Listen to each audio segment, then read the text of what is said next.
Bossing Vic Soto, ipinakilala na ang pinakabatang Dabar Cats na si Baby Muchi sa Eat Bulaga. Pero bago pong ating balita, huwag pong kakalimutan mag-subscribe sa ating channel at pindutin ang notification bell para lagi po kayong updated sa ating mga balita.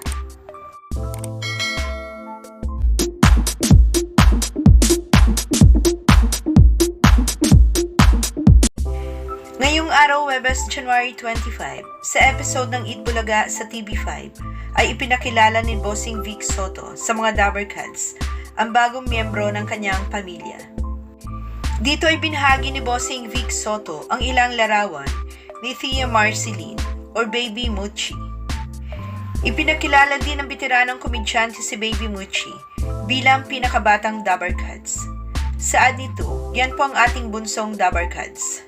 Dagdag pa nito, sino daw kamukha, kayo na humuska. Wang itsura di ba Muching Muchi? Salamat sa lahat ng bumabati. Kami naman ni Pauling ay nagpapasalamat sa inyo. Una sa lahat, sa Panginoon at sa mga doktor.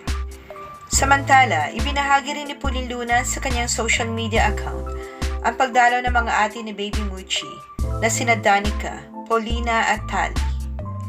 Panoorin na po natin ang video sa pagpapakilala ni Bossing Vic Soto kay Baby Muchi sa mga Dabar Cats.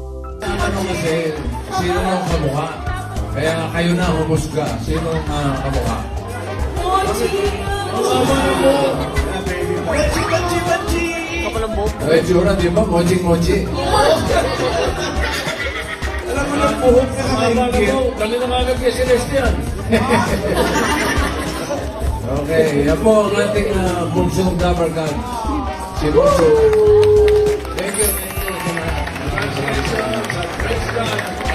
Congrats, people. Maraming salamat po sa inyong panonood. Huwag mong kalimutan mag-subscribe para sa iba pang showbiz updates. Kita-kita po tayo sa aking next video.